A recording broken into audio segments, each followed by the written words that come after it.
Hello and welcome to the Harwood Report for September 24th, 2017. As always, the Harwood Report is brought to you by Trade Academy, and I am your host, Keith Harwood, the founder of Trade Academy. Let's do the standard disclosures. All services and content are provided for educational and information purposes only and are not intended as legal or financial advice. Trade Academy is not an investment advisor, not registered with the SEC, FINRA, any of that sort of stuff. All of this is presented as my opinion. Before you enter into any trade, do your own due diligence and consult your own financial advisors, etc., etc.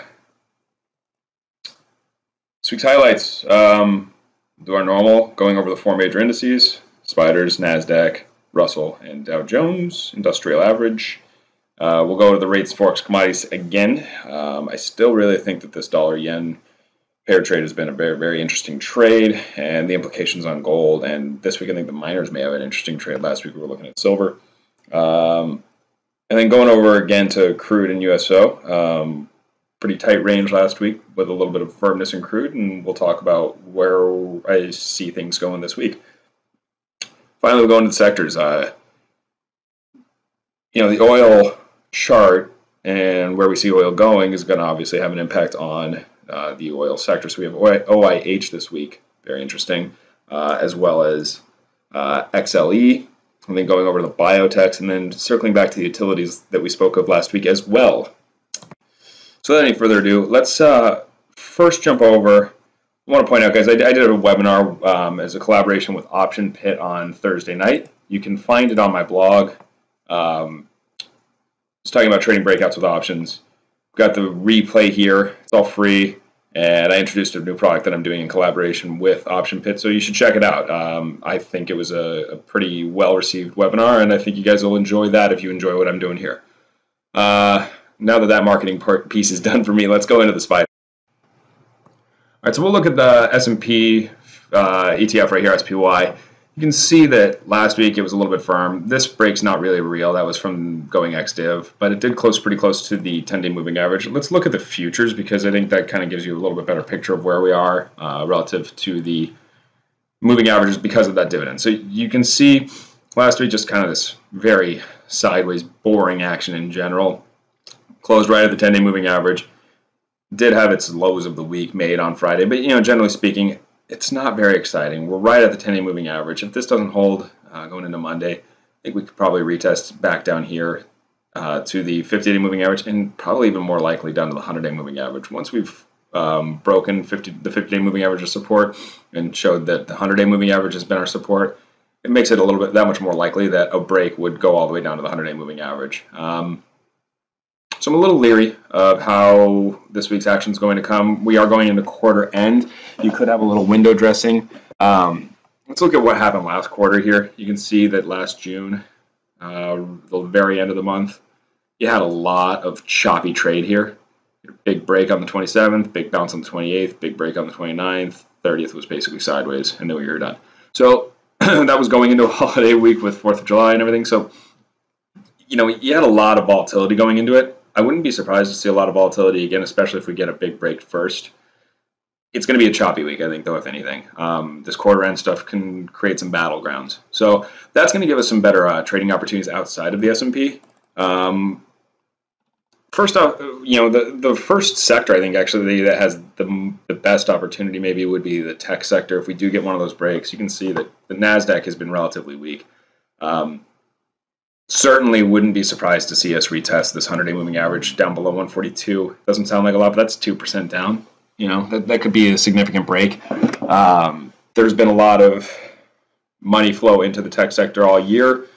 I will say that I think that, to start this week, I think the tech's going to remain a little bit heavy, especially going into quarter end. So I think that we're going to see some scoring up of books, maybe a little bit of tech selling here, and I will... I'll take a shot here and say that we're probably going to get a little bit weak in the NASDAQ. The trade for me is not in the NASDAQ. It's later on in the biotechs, and I'll talk through why in a little bit. But this is the first thing that I really see in the charts here is that little bit of a rollover. I think you're going to have a little bit more pressure through this week. IWM, on the other hand, has been incredibly strong for the last few weeks.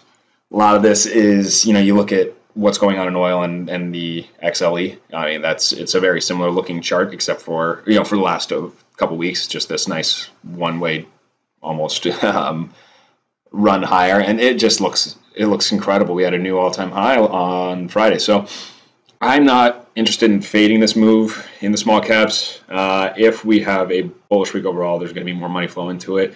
If oil continues to firm, we're going to have more money flow, I think, into the small caps. So with vol as cheap as it is, I think you can continue to look for the long side on IWM. Last week, if you remember, we were looking at trading. Let's get this up here. Sorry, we had a couple of things minimized there.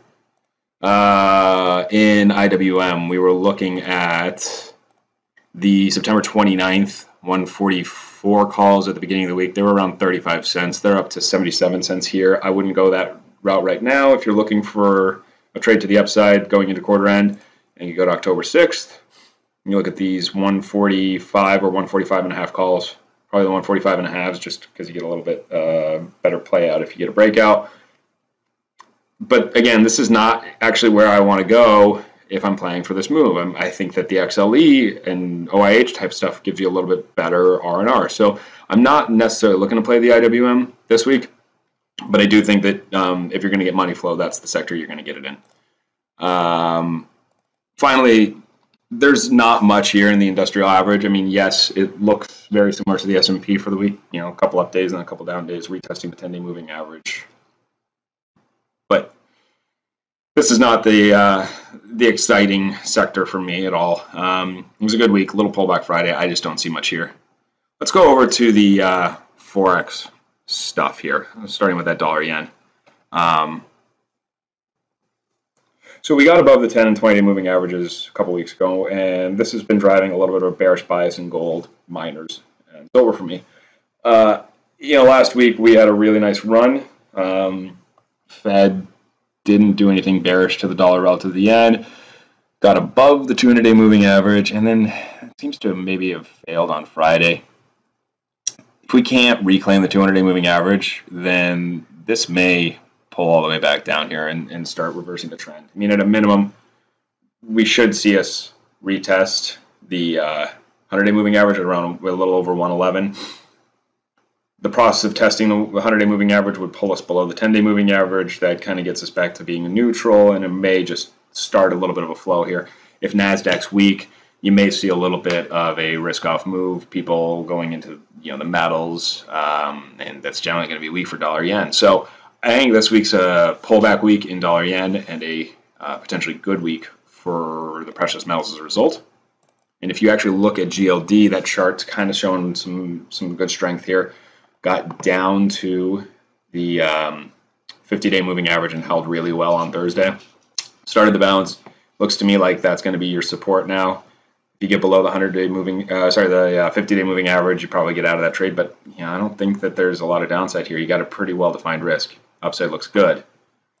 Where volatility is a little bit cheaper is in the miners, and the chart looks very similar. It actually breached the 50-day moving average and then bounced back above, but you could very easily see move back into the high 24s, maybe even 25, and then it's all about how we handle that. The real resistance is there up, near the highs at 25.30. So if we go over to our chart here, you can see on vol that volatility is basically down in the dumps again, back at the lows, 23%. It had spiked up to 27% when we made those highs up around $25. So vol's cheap.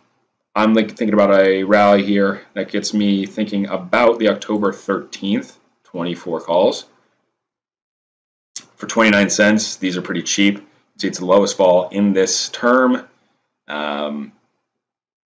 You've got then 3 weeks to get a decent-sized rally here. You'd be looking for something around potentially as high as 6%. That gets you up towards 25. That makes these a pretty good winner here. So I like these October 13th, 24 calls for 29 cents. It's just a really cheap way to play for some upside now in gold, especially going into this quarter end for this week. I think you can get some.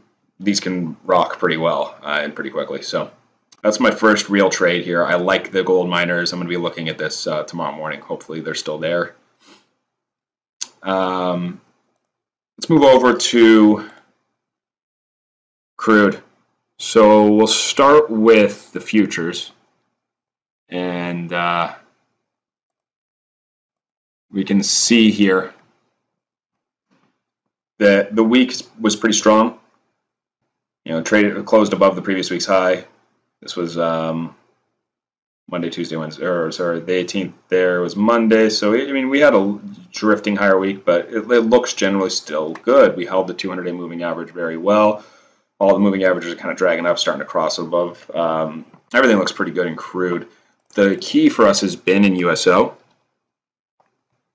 I need to see us get above this 200-day moving average. I think we're going to test it probably as early as this week. There's been a lot of stuff coming out of like Iran, North Korea. Iran talking about potentially implementing new sanctions there since they've tested out a new ballistic missile that would take some supply off the market again. That seems to me like that's going to give us it should give us a catalyst to push back towards the 200-day moving average and maybe through it. If we get through that, that's very bullish for all of our domestic oil producers, et cetera, et cetera. And that's why the next trade we're looking at is going into sort of the XLE and OIH. XLE last week, I was talking about buying those 67 calls. You can see that those, obviously are in the money now. We were looking at these guys, the October 20th 67s. They're trading around 55 cents, so those are up to $1.10 now. Great. That's a good move. The problem I have here is that the 200-day moving average is only $1.50 away. So yes, that's 2 or 3%. But if we're going to get really bullish in oil, I like the subsectors that are a little more leveraged. OIH, the 200-day moving average is all the way up to 28.5. This has a bit more leverage to it, a bit more upside. It looks really good above the 100-day moving average here. And as long as oil stays firm, I think you could start getting some real money flow into OIH. That would push us pretty high here if this is going to test the 200-day moving average. So let's look at the trade there, the charts on the vol levels and everything. We know that oil vol as a whole is just down in the dumps. OIH is no exception to that. It's 23-ish% right now for a 30-day option. Norm is, right around here in the 28% range. So there's a lot of upside to vol on its own. If we go over to the October 13th $26 calls, that gives us quite a bit of upside. So if we look back at this chart here, 26 is just starting to get the move here. I think that this move could pull us all the way up into the 28 range. So the 26s would be well in the money at that point. And right now they're only 22 cents. It's a pretty cheap way to play for bullish oil here. For that time frame, 3 weeks, you're expecting something around 6% as a 1 standard deviation move. So that would get us close to 27. And these 26s would be a pretty good R&R given that.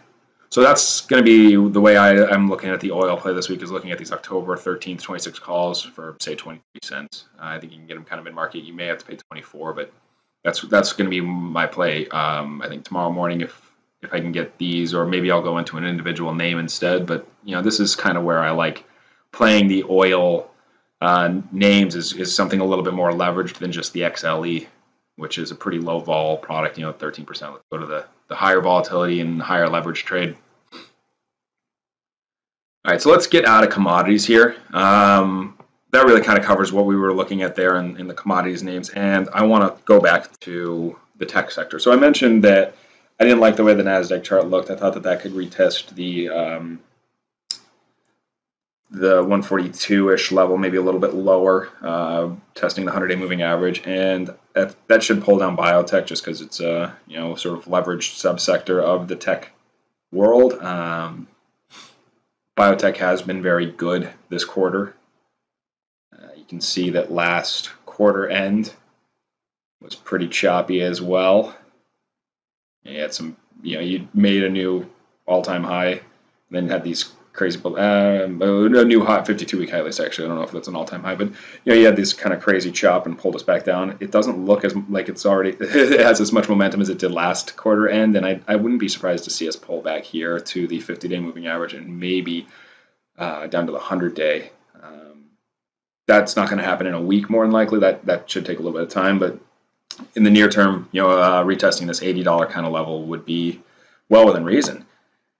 And so if we're looking for something like that, I mean, you can look at XBI and just see that the vol's cheap. I mean, this is as low as the vol's gone, 20%. It's usually around 25, 26%. Realized vol has been a little bit lower, but if you start getting that breakdown, that should get a spike up into vol, get us back into these kind of realized volatility levels in the 26s. So I think you've got some good potential upside here. Obviously, the September 29th options are very cheap.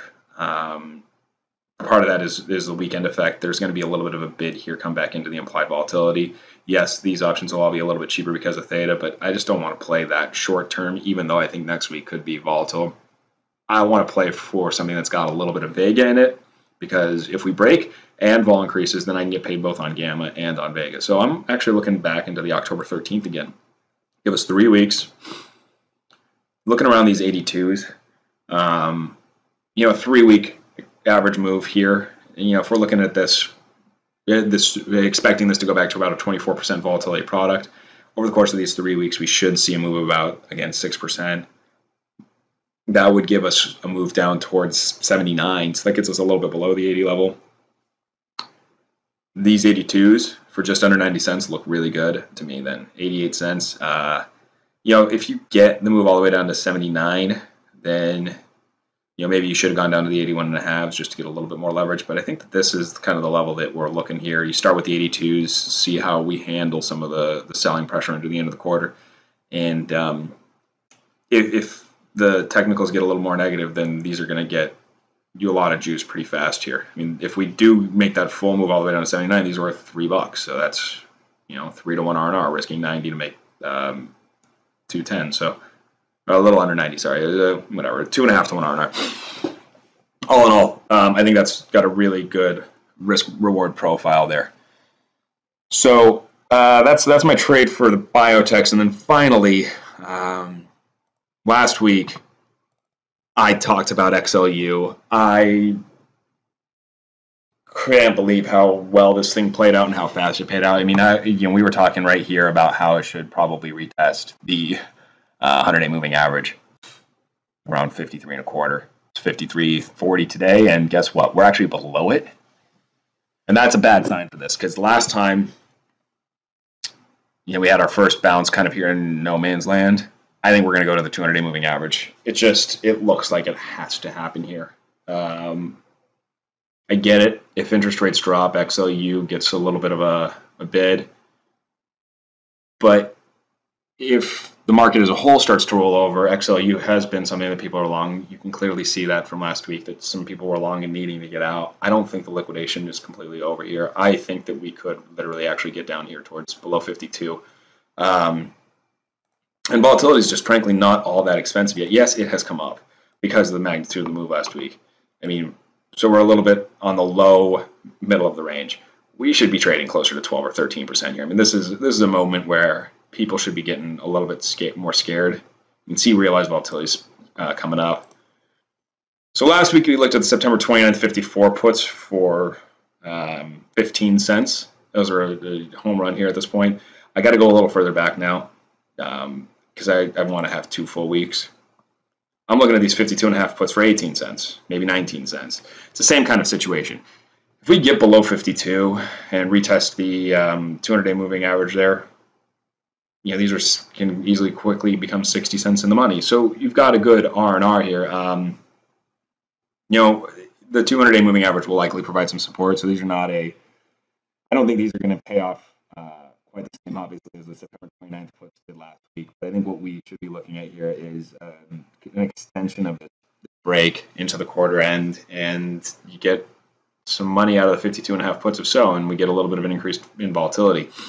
If on Monday we get back above the 100-day moving average and kind of close here around the 53.60 range, then this is a no trade. You actually want to look maybe towards the bounce back up towards 54.5 in that case. But I don't want to play this long options for a bounce because then the ball comes off on that case. I'm looking at this partially as giving me a little bit of a boost from the increased momentum into a break. You're not going to get, I don't think, a lot of momentum into the rally. It's going to be just a bounce and then grind. So this is a Got to stay weak on Monday morning, look at the 52.5 puts, and if we don't start off Monday morning weak, then this is a no trade for me. But I do think this is where you can get some R&R if we start off weak again on Monday, because we're going to be looking at that 200-day moving average, and I think we can get there pretty quickly. So that's our rundown for the day. We went through it pretty quick, but I think that what we're looking at is the greatest likelihood of a weak sector is going to be the NASDAQ. Greatest likelihood of a strong sector is going to be small caps, really on the back of the energy sector. Gold and the miners, I'm looking to play for a potential bounce this week, and then we'll see where we go from there. It depends upon how weak the equities market is. If gold and the miners bounce, but equities on the whole are flat, then you look back at a potential short there. But if gold and the miners are bouncing while equities are getting hit, then you could have a little bit more of a major rotation into the precious metals and out of the dollar and really look risk off again. That's why we were looking again, though, at energies, crude, and USO. The ETF for crude look really positive. The Iranian news should help provide a little bit more support to crude, I think. And as long as that actually flows through to the futures in the ETF, then we're looking at the OIH as our way to get some leverage into the long energy sector trade. Biotech, as I said, weak because NASDAQ should be weak, and utilities just look like trash right now. It's a garbage-looking stock chart, and we're below the 100-day moving average. So I'm looking at this as a decent probability of picking up a little momentum and testing that 200-day moving average. As always, feel free to contact me. Go to the website, tradeacademy.co. I mentioned the blog and the breakout bulletin that I'm working on as a collaboration with Option Pit. You can find it there under the blog. Email me, keith@tradeacademy.co. Call me, 312-600-8004 with questions. And feel free to follow me on Twitter. I'll post some midweek updates there as always. I always post my watch list on things that are trading at interesting levels. And, I'll throw out some individual names and some sector names throughout the week as we get a little more clarity in the charts. Thanks again for following along, and we'll talk to you next week.